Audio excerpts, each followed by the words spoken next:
रही है। Hello hello. ठीक है। नमस्कार मेरे साथियों, मैं अवध बिहारी, मेरे यूट्यूब चैनल में आपका स्वागत है। आज हम रासायनिक बल गतिकी का दूसरा पार्ट्स लेके आए हैं, जो कि इससे पहले मैंने पहले पार्ट्स में बता दिया था कि रासायनिक बल गतिकी क्या होता है, रासायनिक बल गतिकी क्या होता है और उसको किस तरह से हम डिफाइन कर सकते हैं, किसको परिभाषित कर सकते हैं। जो मैंने इसके बारे में बताया कि अभिकारक या उत्पाद के जो अभिक्रिया का जो दर होता है या अभिक्रिया का जो वेग होता है, वही मेरा क्या होता है, रासायनिक बल गतिकी। उसमें मैंने उसके अभिक्रिया के आधार पर मैंने 3 पार्ट में डिवाइड किया था, 3 भागों में बांटा था। जो मैंने क्या बताया था उसमें, पहला पार्ट्स मैंने बताया था कि आपके रासायनिक अभिक्रिया के आधार पर जो उत्क्रमणीय और अनुत्क्रमणीय होता है। उसके बाद मैंने आपको फिर बताया था कि भाई अभिक्रिया के पद के आधार पर, तो मैंने देखा अभिक्रिया 2 पद होते हैं। एक अभिक्रिया एक पद में होने वाली अभिक्रिया जिसे सामान्य क्या बोलते हैं, सरल अभिक्रिया बोलते हैं। ठीक है। दूसरा मेरा क्या है, आपका क्या है, उससे अनेक पद में होते हैं जिसे जटिल अभिक्रिया बोलते हैं। लेकिन हम जब ये अभिक्रिया पढ़ना स्टार्ट करते हैं रासायनिक बल गतिकी में, तो हम कौन सी अभिक्रिया को लेकर चलते हैं, इसमें जो भी चलता है वो सरल या समान अभिक्रिया चलती है, जिसे हम क्या बोलते हैं, एक पद वाली अभिक्रिया। फिर हम बात कर रहे हैं क्या अगर देखा जाए तो मैं वेग के आधार पर मैंने आपको बताया था, वेग के आधार पर मैंने 3 प्रकार का बताया था, जिसमें एक है अत्यंत धीमी, बहुत धीमी धीमी गति होने वाली अभिक्रिया जिसमें होती है। दूसरा मैंने मध्यम, जो कि न तो ज़्यादा फास्ट हो, ठीक है ना। तीसरी मेरी जो फास्ट अभिक्रिया जिसे हम बोलते हैं बहुत तेज अभिक्रिया, तीव्र अभिक्रिया। फास्ट और स्लो के बीच जो अभिक्रिया होती है उसे हम मध्यम गति अभिक्रिया कहते हैं, ठीक है ना। और इस रासायनिक बल गतिकी में जो प्रयोग करने वाली अभिक्रिया होती है उससे हम क्या बोलते हैं, मध्यम गति की अभिक्रिया के लेकर प्रयोग करके हम रासायनिक बल गतिकी में पढ़ते हैं। फिर उसके बाद मैंने आपसे एक चीज़ बताया था कि रासायनिक अभिक्रियाओं के रासायनिक बल गतिकी में जो अभिक्रिया है उसकी प्रजातियां क्या है, मतलब अभिकारक का उत्पाद क्या है। मतलब सिंपल सी बात है, मैंने आपको एक चीज़ बताया था कि कोई भी क्या है, ये रिएक्टेंट है और क्या बनाना है, मुझे प्रोडक्ट बनाना है। तो मैंने बोला जैसे जैसे रिएक्टेंट कम होता है वैसे वैसे क्या होता है, उत्पाद बढ़ता है, ठीक है ना। तो उसके ड्यूरेशन में ही टाइम का भी क्या होता है, कुछ भाई टाइम बढ़ता है, टाइम के साथ क्या होता है, अभिक्रिया का अभिकारक क्या होता है, कम होता है, उत्पाद बढ़ता है। अर्थात मैं बोल सकता हूँ, यहाँ पे बोला था कि देखिए अगर आपका अभिकारक कम हो रहा है तो इसको मैं बोलता हूँ कि अभिकारक में क्या हो रही है, कमी हो रही है। या मैं बोल रहा हूँ अभिकारक में क्या हो रहा है, एक तरह की कमी हो रही है। तो या तो मैं बोल सकता हूँ अभिकारक में कमी होना, ठीक है ना, या मैं बोल सकता हूँ उत्पाद में क्या हो रहा है, उत्पाद में बढ़ रहा है, भाई उत्पन्न हो रहा है उत्पाद, ठीक है ना। इस तरीके से। और अभिकारक क्या हो रहा है, आपका खत्म हो रहा है धीरे धीरे, मतलब विलुप्त हो रहा है एक तरीके से। यहाँ तक मैंने आपको क्या किया था, बताया था, ठीक। इसका मैं एग्जाम्पल भी लिया था कि अगर आपका इस तरह से एग्जाम्पल लिया था, कहाँ गए भाई, रुक जाइए बता रहे हैं। एग्जाम्पल मैंने क्या लिया था कि अगर कोई अभिक्रिया है, ए से बी बन रहा है, तो मैंने 3 क्वेश्चन इसमें लिए, दो क्वेश्चन लिए थे। एक क्वेश्चन एग्जाम्पल के तौर पे मैंने बताया था, 2 क्वेश्चन नहीं बताया था इसमें। जैसे कि मैंने दिया था क्या, t इक्वल टू उस समय 0 था, तो इस समय यहाँ पे 3 था, यहाँ पे 0 था, ठीक है ना, इस तरीके से था। और t इक्वल टू क्या था, एग्जाम्पल में देख लेता हूँ कौन सा दिए थे कहाँ पे, ठीक है। तो इस कंडीशन में यहाँ पे 4 था, यहाँ पे 0 था। और t इक्वल टू जब 5 मिनट हुआ था तो इस कंडीशन में यहाँ पे 3 हुआ था, यहाँ पे 1। और जब t इक्वल टू 10 मिनट हुआ था तो यहाँ पे 1 था, यहाँ पे 3 था। यही लिया था। सबसे पहले मैंने क्या बोला था कि 0 से लेकर के, पहला क्वेश्चन दिया था 0 से 5 मिनट के बीच, ठीक है ना, 5 मिनट के अंतराल, 5 मिनट अंतराल पर अभिक्रिया की दर या वेग निकालना था, ठीक है ना। अंतराल पर अभिक्रिया की दर, लेकिन किस में हो रहा है भाई, ए की विलुप्त होने की दर, ए की अभिक्रिया, ए को विलुप्त होने की दर या वेग, ये निकाला था जिसे हम बोलते हैं रेट, ठीक, पहला क्वेश्चन। दूसरा क्वेश्चन हमारा क्या था कि भाई 0 से लेकर के 5 था, तो 0 से लेकर 10 भी ले सकते हैं, 0 से लेकर के 10 मिनट अंतराल पर अभिक्रिया ए को विलुप्त होने की दर या वेग, होने की वेग, ठीक है ना, या दर, इसे हम स्मॉल आर से ही बोलेंगे। इसको निकालना था। एक इसको क्वेश्चन दिया था, एक क्वेश्चन जिसमें मैंने ये क्वेश्चन बता दिया था, ये क्वेश्चन रह गया था। एक क्वेश्चन और था लास्ट में, ठीक है ना, जिसमें हम बोले थे क्या, 5 और 10 मिनट के अंतराल पर, ठीक है ना, अंतराल पर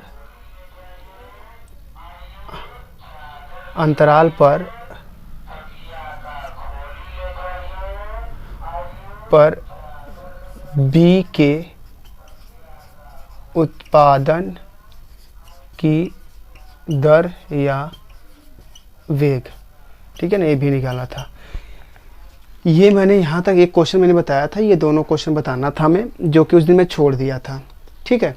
लेकिन ये क्वेश्चन में जैसे मैं क्या बताया कि भाई जैसे जैसे देख रहा हूँ उत्पाद बढ़ रहा है, वैसे वैसे अभिक्रिया क्या, अभिकारक की मात्रा क्या हो रही है, कम हो रही है, अर्थात अभिकारक धीरे धीरे विलुप्त हो रहा है, उत्पाद धीरे धीरे उत्पन्न हो रहा है, बन रहा है। तो मैंने ये चीज़ बता दिया था। मुझे ये क्वेश्चन रह गया था, ये दोनों क्वेश्चन रह गया बताने के लिए। तो अगर मैं करना चाहूँ तो कर लूँ। क्या है T1 है, ये क्या है T2 है, ये क्या है 3 है, और ये क्या है A1 है, ये क्या है A2 है, ये क्या है A3 है, ये क्या है B1 है, ये क्या है B2 है, ये क्या है B3 है। इस तरीके से मैंने तीनों को अलग अलग लिया हूँ। अगर मैं करना चाहूँ सबसे पहले इसको करके देख लेते हैं, ठीक है। कौन सी, 0 से 10 मिनट के अंतराल पर अभिक्रिया ए को विलुप्त होने की दर। अगर मैं इसको बता रहा हूँ क्वेश्चन नंबर 2 को, तो मैं एक को हटा के ऊपर कर दे रहा हूँ। अगर मैं इसके बारे में अगर करना चाह रहा हूँ तो कैसे हो जाएगा भाई, तो मैं लिखूँगा R = विलुप्त होने की दर हो रहा है, किसका भाई विलुप्त हो रहा है तो माइनस लगेगा, और माइनस लगेगा तो क्या हो जाएगा, डेल्टा, भाई किसकी हो रहा है विलुप्त होने की दर, ए को विलुप्त होने की दर, तो डेल्टा सांद्रता ए अपॉन डेल्टा टी। अगर देख रहा हूँ भाई सांद्रता ये है, लेकिन किस कंडीशन में है, मैंने बोला 0 से लेकर के 10 मिनट के बीच की बात कर रहा है। तो मैं लूँगा यहाँ पे क्या, -a से, अब देख रहा हूँ तो क्या भाई 0 से 10, 0 से 10, अगर 0 से 10 की बात कर रहा है तो मतलब देखा जाए तो यहाँ पे B2 भाई क्या है, सॉरी A1, सॉरी ये कितना 1, तो माइनस हो जाएगा ब्रैकेट में। यहाँ देखा जाए तो A2 कितना, सॉरी कहाँ गया, A3 माइनस A1, और यहाँ पे टाइम कितना लग रहा है 10, यहाँ पे 0। यहाँ देखा जाए तो क्या हो जाएगा, माइनस ब्रैकेट के अंदर A3 कितना है, A3 कितना है 1 माइनस कितना हो जाएगा 3 अपॉन कितना हो जाएगा 10। मैं चेक करता हूँ तो कितना भाई, कितना हो जाएगा -2/10। अभी माइनस था, माइनस माइनस प्लस 2/10 कट जाएगा, 2 पंजे 10, 1/5। मतलब अगर देखा जाए तो अभिक्रिया के विलुप्त होने की दर, ए की विलुप्त होने की दर किसमें, समय अंतराल क्या दिया गया है 0 से 10 के बीच, तो आपका आंसर कितना 1/5 हो जाएगा, ठीक है ना। अब उसके आगे हम चलते हैं, क्वेश्चन हो गया आपका, सॉरी तीसरा क्वेश्चन क्या था यहाँ पे। तीसरा क्वेश्चन दिया था कि 5 से 10 मिनट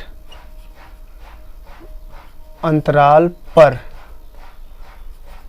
पर भाई इसके अंतराल पर बी के उत्पादन की दर, बी के उत्पादन की दर स्मॉल आर जिसे हम बोलेंगे। अगर देखा जाए तो मैं कैसे निकालूंगा इससे भाई, अगर इसको मैं निकालने की कोशिश कर रहा हूँ तो कितना हो जाएगा भाई, देखो उत्पादन की दर हो रहा है, तो देखिए उत्पादन की दर में हमेशा चिन्ह क्या होता है, प्लस होता है। उत्पादन की दर में चिन्ह क्या होता है, प्लस होता है। तो अगर चिन्ह प्लस होता है तो मेरा डेल्टा यहाँ पे सांद्रता, ये concentration B upon delta T। इसको अगर मैं निकालना चाहूँ तो क्या हो जाएगा, B, अगर B की बात कर रहा है 5 से 10 मतलब इन दोनों की बात कर रहा है, तो B3 माइनस B2, सांद्रता B3 माइनस सांद्रता B2 अपॉन टाइम 10 - 5, जिसे हम क्या बोलते हैं T3 माइनस T2।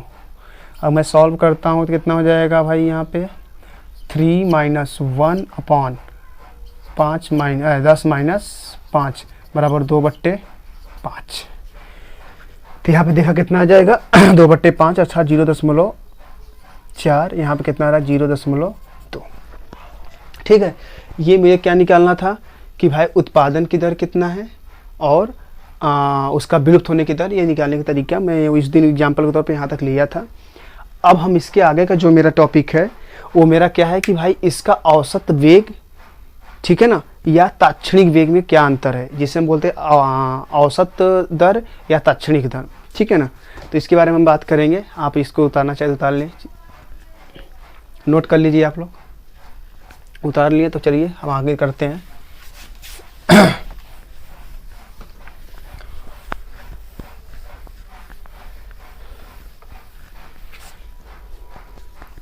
हम बात करेंगे यहाँ पे औसत वेग या दर, और इधर हम लिखेंगे क्या,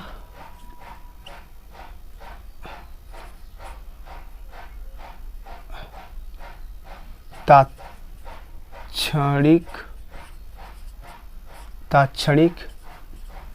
वेग या दर, इसके बारे में बात करेंगे। ये दोनों के बारे में बात करेंगे हम, ठीक है।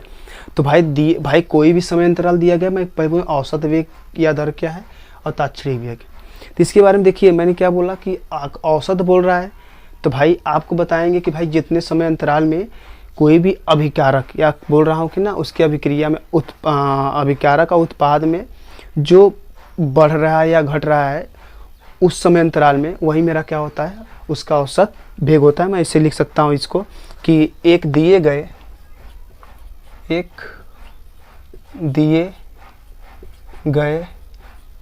समय अंतराल में अभिक्रिया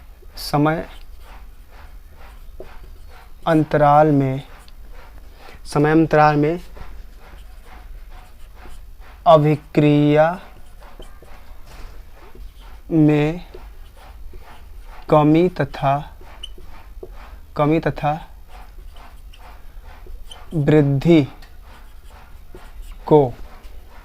कमी तथा वृद्धि को दिया गया है कि एक दिए गए समय अंतराल में अभिक्रिया में कमी तथा वृद्धि को, जो कमी और वृद्धि होता है, ठीक है ना, वृद्धि को औसत दर कहते हैं, ठीक है ना। तो इसको हम लिखते हैं आर एवरेज, इससे औसत बोलते हैं, ठीक है ना। आर एवरेज इक्वल टू होता है कि भाई किसका भाई हो रहा है, समय अंतराल के अनुसार हो रहा है, उसके उत्पादन कहते हैं ना, इससे क्या होगा माइनस डेल्टा आर सांद्रता upon delta T equal to delta P product सांद्रता में है, ठीक है ना, और डेल्टा टी, यही आपका क्या है, इसका औसत दर, ठीक है ना। इसे हम क्या बोलते हैं, औसत दर या वेग, ठीक है ना। किसका, रासायनिक बलगतिकी में अभिक्रिया की बात कर रहे हैं। ये क्या है, तात्क्षणिक वेग क्या है या दर। तात्क्षणिक वेग या दर है कोई भी समय अंतराल हो, लेकिन वो क्या बहुत सूक्ष्म या इंस्टेंट टाइम में, ठीक है ना। एक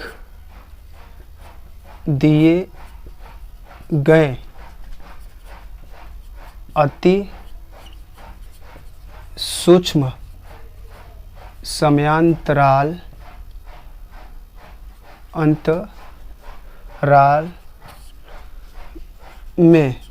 समयांतराल में, ठीक है ना, समय अंतराल में अभिक्रिया, ठीक है ना, अभिक्रिया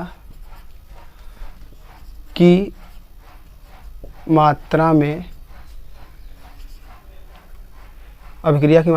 परिवर्तन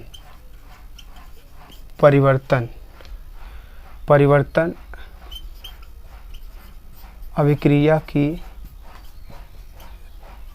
तात्क्षणिक वेग तथा तात्क्षणिक वेग या दर कहलाता है, इसको दिखाने के लिए क्या होता है, ताक्षणिक वेग, ताक्षणिक वेग। और ताक्षणिक वेग अगर लिखना है भाई, ताक्षणिक वेग दिखाने के लिए क्या करेंगे, यहाँ पे लिखेंगे आर ताक्षणिक बराबर, मैं लिख सकता हूँ क्या, आर ताक्षणिक बराबर क्या लिख सकता हूँ, इसको मैं लिख सकता हूँ आर एवरेज, एवरेज ही है, ठीक है ना। तो मैं लिखूँगा limit delta T tends to, देखो डेल्टा टी क्या है, बहुत ही कम समय, मतलब अगर पूछा जाए भाई डेल्टा टी क्या है, बहुत ही कम समय, मतलब कि वो जीरो की तरफ अग्रसरित हो रहा है, मतलब कि जीरो की तरफ टेंस टू हो रहा है, लेकिन जीरो नहीं होगा इस कंडीशन में।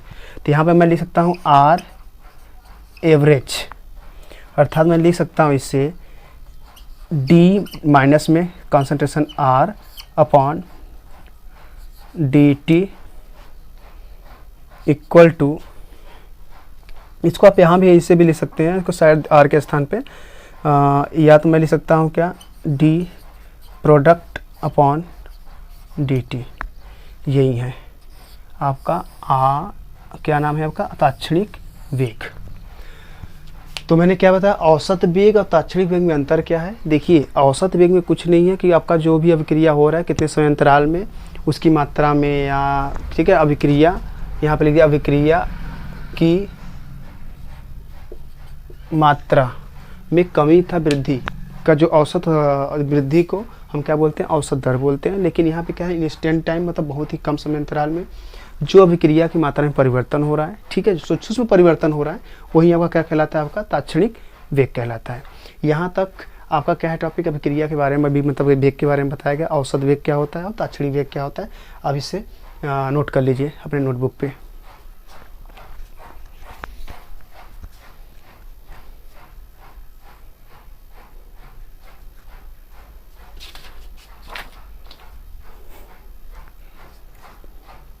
चलिए हो गया, हटाते हैं इसे हम।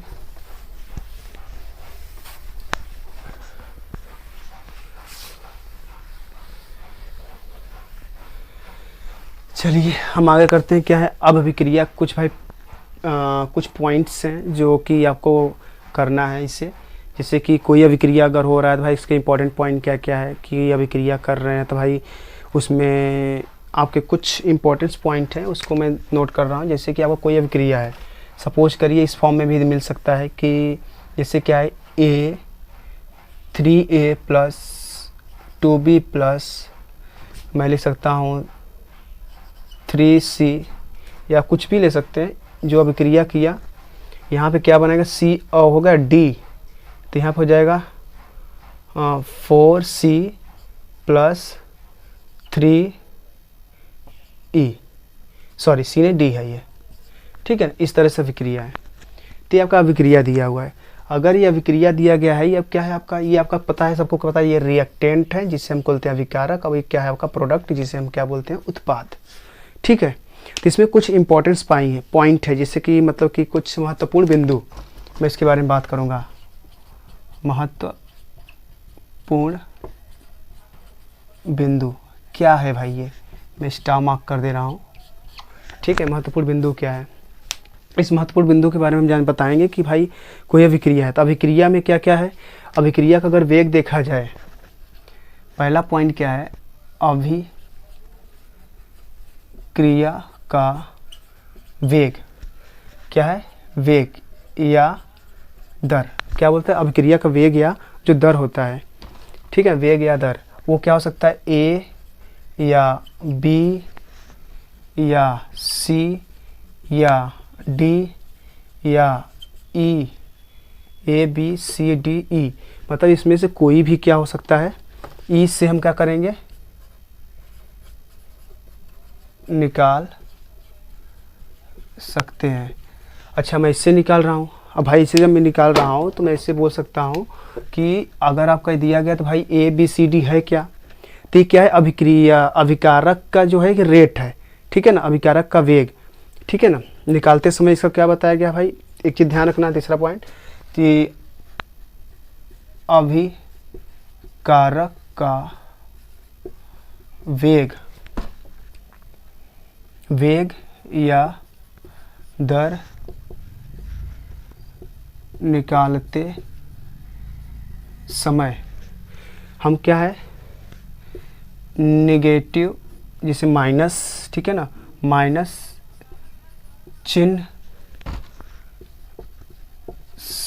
माइनस चिन्ह एक्स्ट्रा लगाते हैं, एक्स्ट्रा लगाया जाता है। ठीक है, इसमें क्या होगा, माइनस क्या है, एक्स्ट्रा लगाया जाएगा। फिर क्या है भाई, तीसरा पॉइंट अगर देखा जाए तो भाई ये क्या है, अगर देखा जाए तो 3, 2, 3, 4 ये जो है आपका, इसमें देखा रासायनिक, इसको बोलते हैं क्या, रस, इसे बोलते हैं रस समीकरण गुणांक। ठीक है ना। फिर क्या है, इसे बोलते हैं रस समीकरण, रस समीकरण गुणांक से क्या करेंगे, गुणांक से भाग देंगे, भाग देंगे। ठीक है ना। यहाँ 3 पॉइंट करना। पहला मैंने क्या बताया कि भाई ये जो देख रहे हैं अभिकारक ABCD है, तो भाई ABCD है, ये है भाई, इसको निकाल सकते हैं। अब क्या करें, अभिकारक का वेग या कुछ भी होगा भाई, पहले देखिए ये जो देख रहे हैं ये सब, ये यही क्या है आपका, रस समीकरण गुणांक, यही मतलब 3, 2, 3, 4, 3, मतलब कि अगर देखा जाए A का रस समीकरण गुणांक क्या है, 3, B का रस समीकरण गुणांक क्या है, 2, C का रस समीकरण गुणांक क्या है आपका, 3, 4 का रस समीकरण गुणांक क्या है, D का रस समीकरण गुणांक क्या है, 4, E का रस समीकरण गुणांक क्या है, 3। इस तरीके से इसे पूरा का रस समीकरण गुणांक है। जिस तरीके से हम अलजेब्रा में पढ़ते भी हैं कि A का कोफिशिएंट क्या होता है, B का कोफिशिएंट क्या होता है, इसी तरीके से आपका क्या है, A का कोफिशिएंट क्या है, B3 है, B का कोफिशिएंट क्या है, इस तरीके से आपका यहाँ भी है। अब यहाँ पे होता है कि अभिकारक का वेग या दर निकालते समय हम क्या, निगेटिव चिन्ह एक्स्ट्रा लिखेंगे। ये कहाँ से आ गया, तो इसको हम करते समय देखा हम इसका आपका रेट निकालेंगे। जैसे सपोज करिए मैंने क्या बोला कि अगर हम रेट निकाल रहे हैं R, रेट जिसे हम बोलते हैं R, स्मॉल r, अगर हम निकालेंगे तो पहले किसका निकालेंगे, 3। तो इसको निकालते समय हम क्या करेंगे भाई, रेट ही निकालना, रेट या वेग। तो मैं क्या करूँगा, सबसे पहले मैं क्या लिखूँगा, पहले लिखिए ये क्या है, डेल्टा कंसंट्रेशन A, जिसे वो सांद्रता A अपॉन डेल्टा T। ठीक है, या मैं लिख सकता हूँ क्या लिखेंगे, डेल्टा B, ठीक है, कंसंट्रेशन अपॉन डेल्टा T, या मैं लिख सकता हूँ क्या,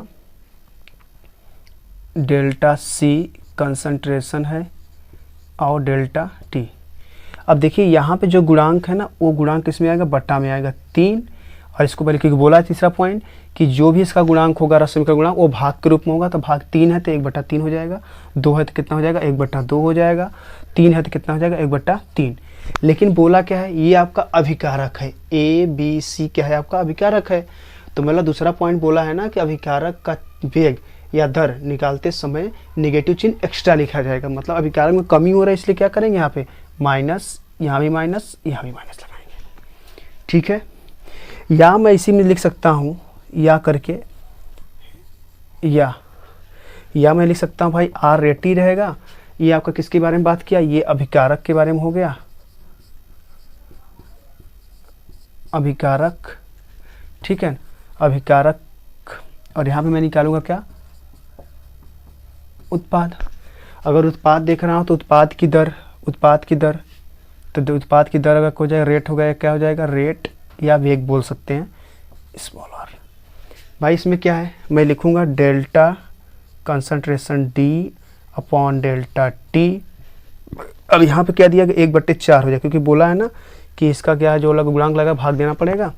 या मैं लिख सकता हूँ इसका क्या E है, तो बराबर 1/3 delta concentration E upon delta T। ये आपका क्या है, अभिक्रिया का वेग निकालने के लिए है। क्या निकालने के लिए, अभिक्रिया का वेग। लेकिन अगर यहाँ पे देखिए 1/3, 1/2 जो भी माइनस में लिखा है या प्लस में लिखा है, अभिकारक की अलग, उत्पाद की अलग, ये क्या है आपका अभिक्रिया का वेग या दर निकालने के लिए। लेकिन अगर इसी में आपका अभिक्रिया का क्या पूछ ले कि बताइए अभिक्रिया का विलुप्त होने की दर, ठीक है, या अभिक्रिया का उत्पादन की दर पूछ लेगा, तो आपका केवल ध्यान से देखिए, आपका केवल क्या होगा, ये केवल इतना ही होगा चिन्ह सहित। यहाँ भी क्या होगा, चिन्ह सहित यही होगा। ये अभिक्रिया का क्या है, विलुप्त होने की दर या उत्पादन की दर जो होगा आपका अभिकारक होगा, तो सिंपल सी बात है विलुप्त होने की दर होगा जो कि -7 लिखा जाएगा, लेकिन ये वैल्यू नहीं लिखा जाएगा।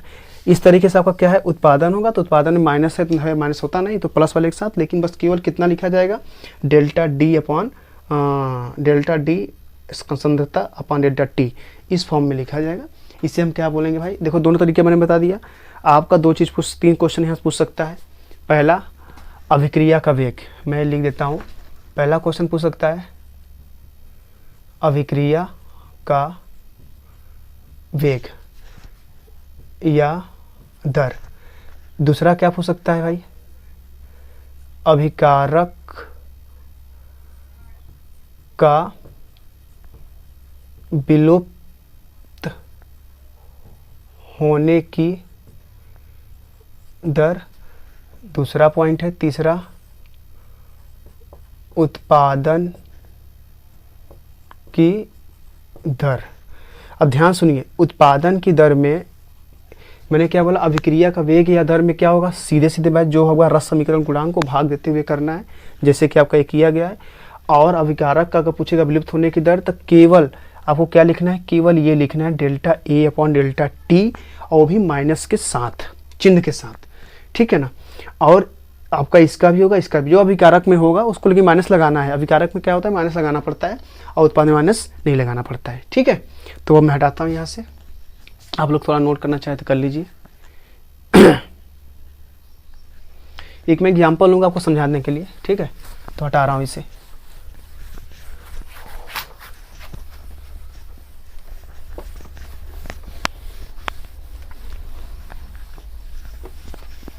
एक एग्जाम्पल जैसे क्या है, हम देखते हैं कि अभिक्रिया का एग्जाम्पल, हाँ ठीक है, एक एग्जाम्पल ले लेते हैं।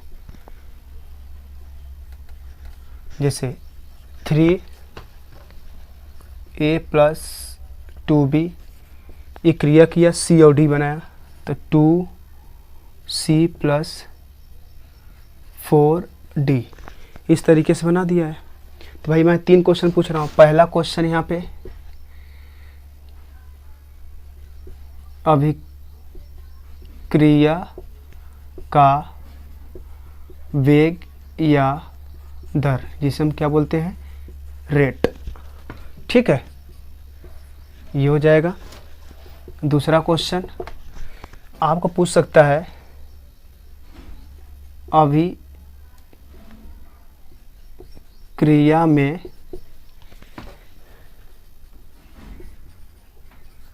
अभिकारक का विलुप्त होने की दर। तीसरा क्वेश्चन क्या बन सकता है यहाँ पे, उत्पाद में उत्पादन की दर या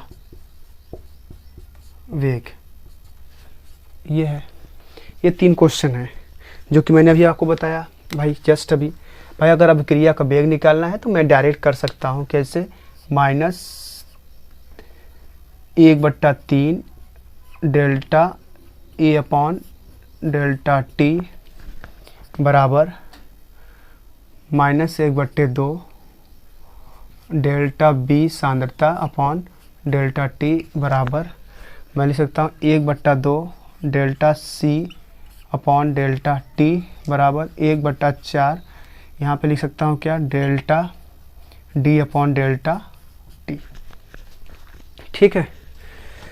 अभिक्रिया का क्या है दिया गया भाई, अभिक्रिया बोला, अभिक्रिया के अभिकारक का विलुप्त होने की दर।